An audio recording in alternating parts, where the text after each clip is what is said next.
வணக்கம். நல்லாதனார் இயற்றிய திரிகடுகம் பாடல் 26. ஒல்வதறியும் விருந்தினனும் ஆருயிரைக் கொல்வத் திடைநீக்கி வாழ்வானும் வள்ளிதன் சீலமின் துடைய ஆசானும் இம்மூவர் ஞாலம் எனப்படுவார். விளக்கம். பசித்துயர் நீக்குபவனும் உயிர்களைக் கொல்லாது வாழ்பவனும் ஒழுக்கத்தைக் கற்பிக்கும் ஆசானும் என்றும் உயர்ந்தவர் ஆவார். மாதா பிதா குரு தெய்வம். புவியில் நாம் வாழக் காரணம் நம் தாய் தந்தை.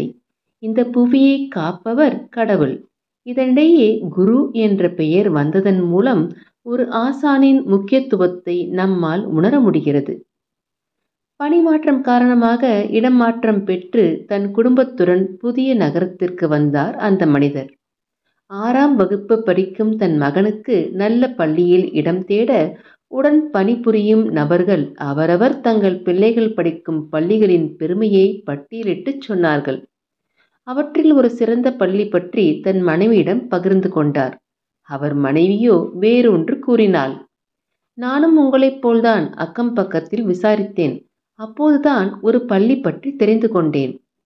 தங்கள் மகன் சரியாக படிக்காததால் எந்த பள்ளியிலும் இடம் கிடைக்காமல் இந்த பள்ளியில் சேர்த்தார்களாம். பள்ளியில் சேர்ந்த சில நாட்களிலேயே அவனுக்கு படிப்பை விடவும் சதுரங்க விளையாட்டில் ஆர்வம் மிகவும் இருப்பதை கண்டு கொண்ட ஆசிரியர் அவரது பெற்றோரிடம் பேசி அதில் அவனை ஊக்கப்படுத்தினாராம். இன்று அவன் தேசிய அளவில் சதுரங்க போட்டியில் பல பரிசுகள் பெற்றுள்ளதாக கூறினார்கள்.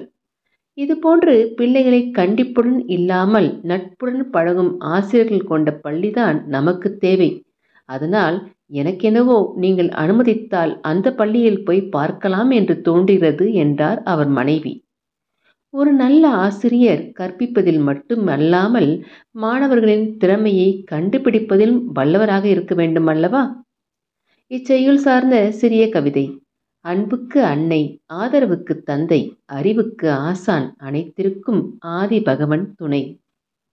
அடுத்த பாடல் மீண்டும் சந்திப்போம். மிக்க நன்றி. தமிழ் இலக்கியம் வான்முட்டும், அதை கேட்டு ரசித்தால் மனதில் தேன் சொட்டும். இந்த பதிவு உங்களுக்கு பிடித்திருந்தால் லைக் பண்ணுங்க, ஷேர் பண்ணுங்க, சப்ஸ்கிரைப் பண்ணுங்க.